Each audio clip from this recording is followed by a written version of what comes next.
The next speaker, I'm going to introduce him. So you probably met him before, saw him before. His name is Issaka Sawadogo.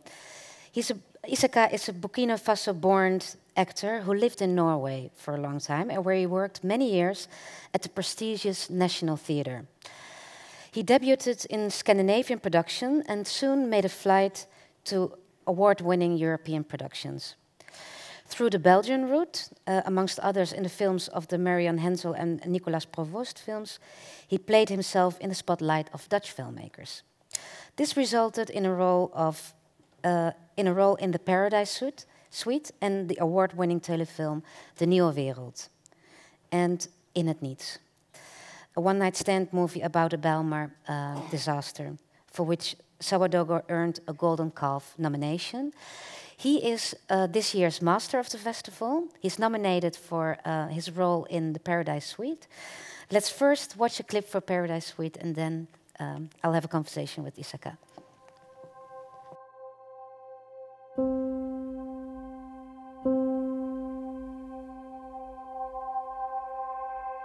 Where are you from? Sofia.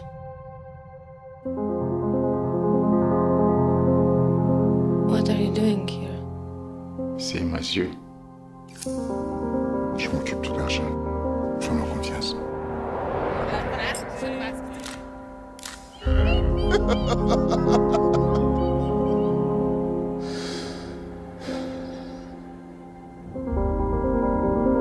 Well, I would like to look at you for a moment.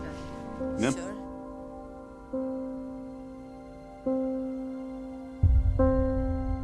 I have to see what I bought. No.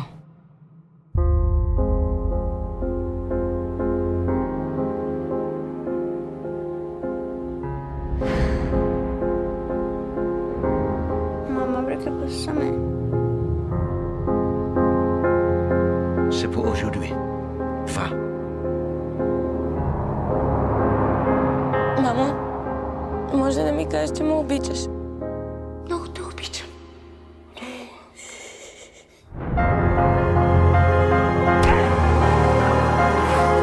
En mästare lyckas. Lyckas! En sann mästare. Lyssna aldrig på någon mer.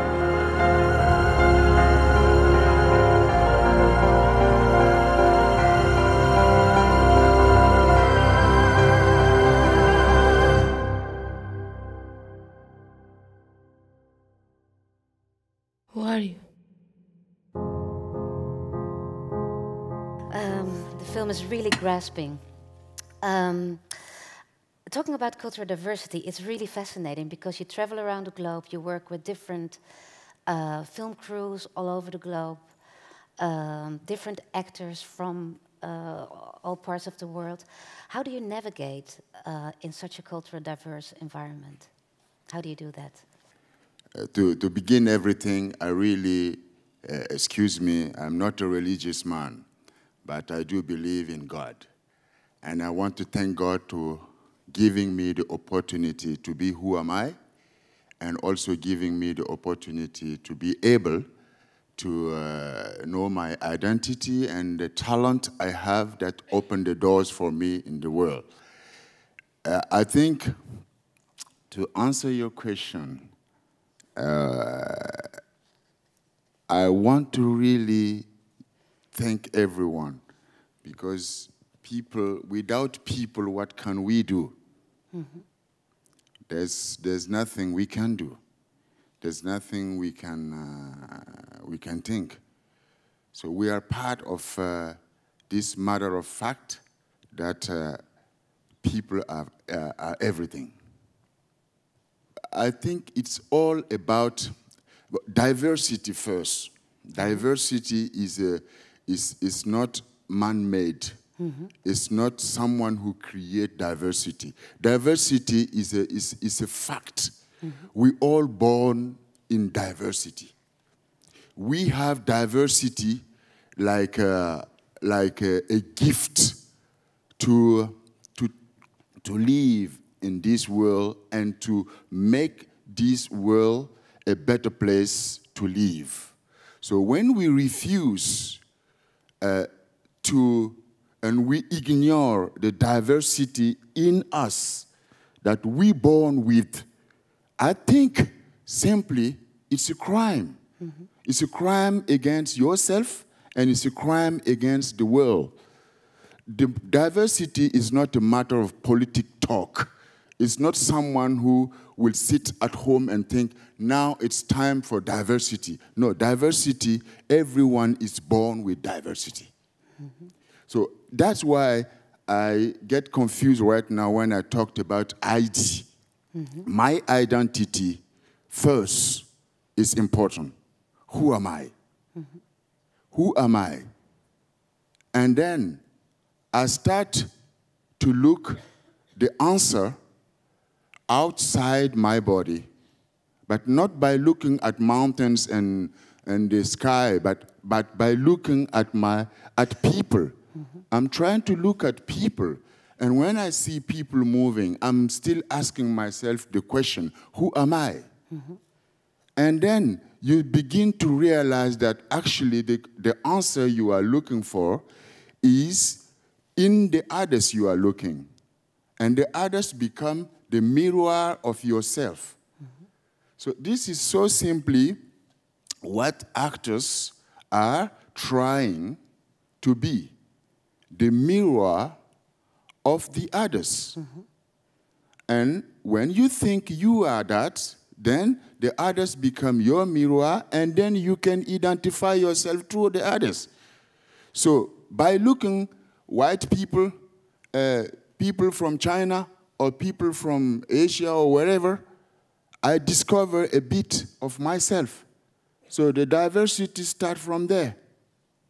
We are sharing the same life everywhere. Different in color, different in highest, different in many things, but we are sharing one specific thing, is one life. Mm-hmm. And everyone has the same talent.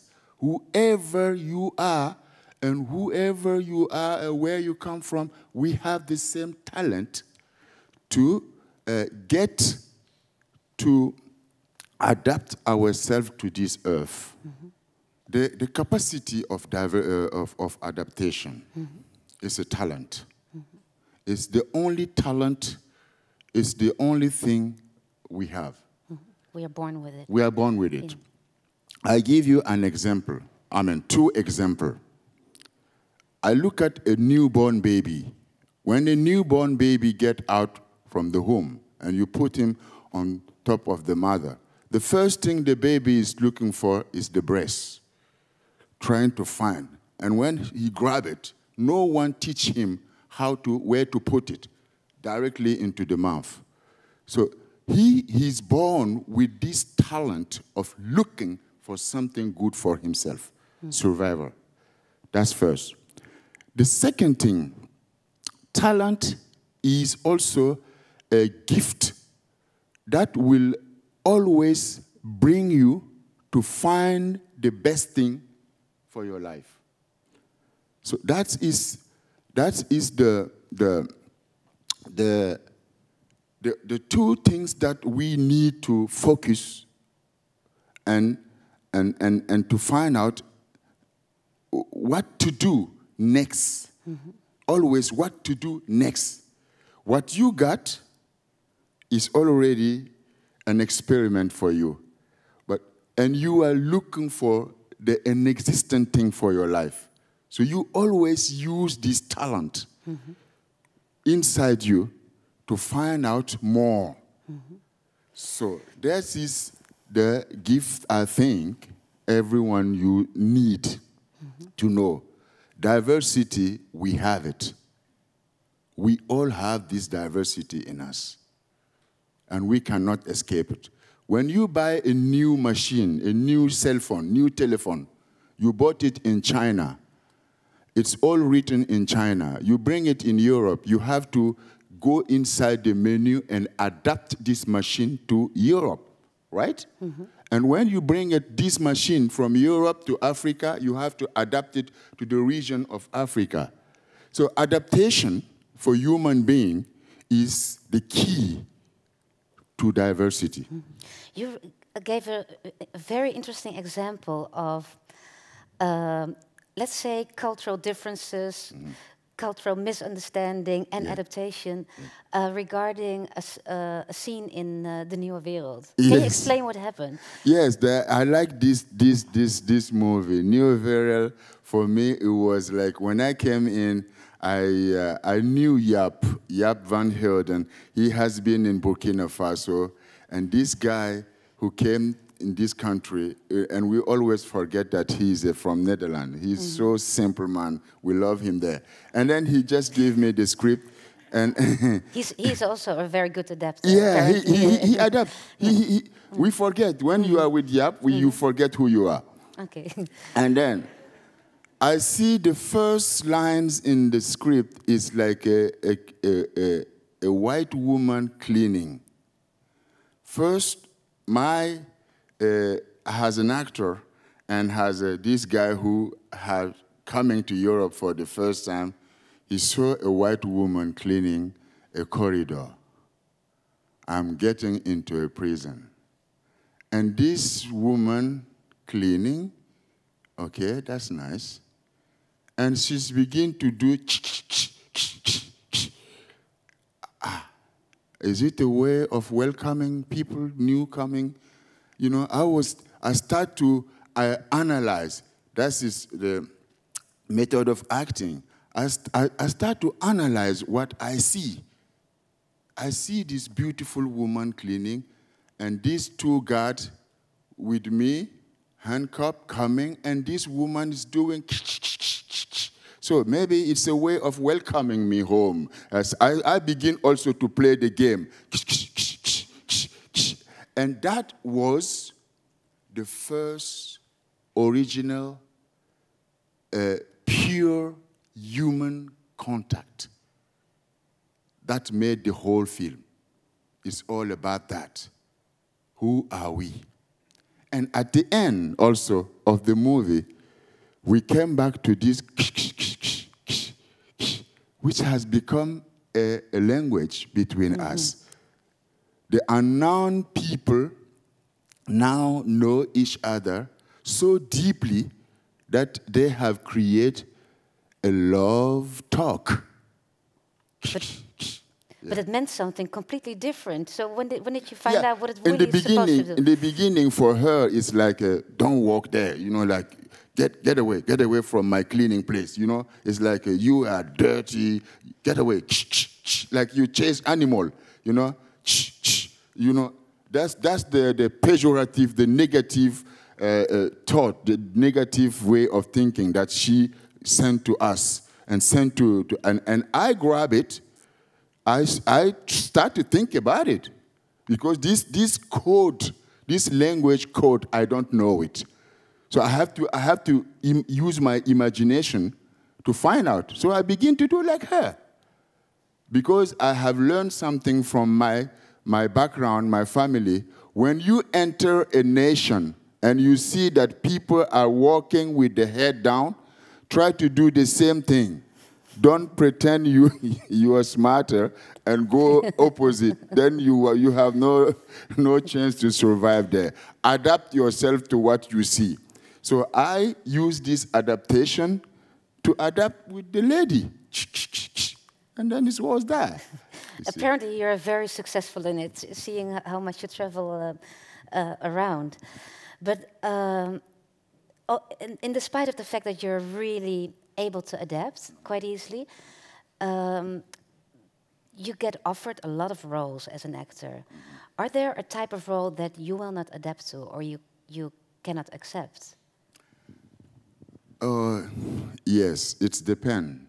I always discuss with directors and to find more about what is the story inside them.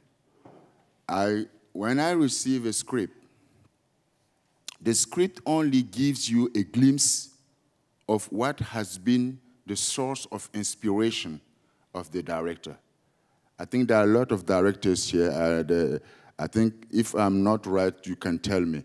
Because I always ask the director, can you please tell me the story from your mouth? I want you to tell me the story. Why do you write this story? What does it mean for you? Where does it come from? For example, in Sweet Paradise, Yus was telling me how he was betrayed when he was a boy, a little boy. He has a problem. He has struggling with his own life. That gives me something more deeper meaning to the film than what I'm reading. I'm reading about the story of a little boy. And then he also tell me stories about different people, like human trafficking and how, the politician, how they do, all these awful things that is around the world, man creation, everything that, the feeling is like whatever human being start and think he can create a new life, it becomes a disaster. Mm-hmm. But I think you are also asked many times as an actor to play the role of an African immigrant or a refugee. Yeah. How do you feel about that? Yeah, I actually, there is no problem for me. Mm-hmm. I always say I'm not going to play the victim. Mm-hmm. Because becoming an African immigrant, it doesn't mean I'm a victim. I have to play the miserable person. Mm-hmm. If we agree on that, then we are starting now to rethink the whole concept of the script, you see. So that is where my point is, like not refusing a play is also be able to discuss about what to play. Mm-hmm. So you want to influence. Yes. If the director say, no, you have to do exactly what I want, if I don't feel very comfortable, that it will not give me nothing, and I have nothing to tell, I have nothing to give, I rather say, no, I don't want to do it. I rather say no. Yes. But when the director is much more open to explain to me, to take me into his dream, into his inner life. Mm-hmm. So we agree that I'm not going to play the African miserable person everyone want to use and say, yeah, we are sorry because we did that to you. Don't feel sorry for me because I'm African. Thank you. It's insulting. Mm-hmm. So this kind of part, I will not play. But you really try to go beyond that stereotype. Exactly. And try to understand what to the tell a story. Yeah. A human story. Universal that can happen to anyone. Mm-hmm. You see, a story, when you tell a story, you don't tell the story for a specific group of people, but you are telling the story to everyone, to the university, to the universe. You want everyone to be able to identify themselves through your story.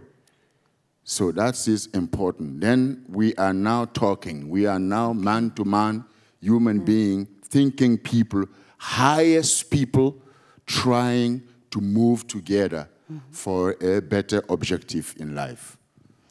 Thank you so much. I think you succeeded very well, seeing your track record in film, to appeal to a really broad audience. Thank you. And to tell that human story. Thank you so much, Issaka. Thanks. And good luck with your nomination. Thank you. I hope you go home with a golden veil on your arm. Thank you. Thank you. Yes.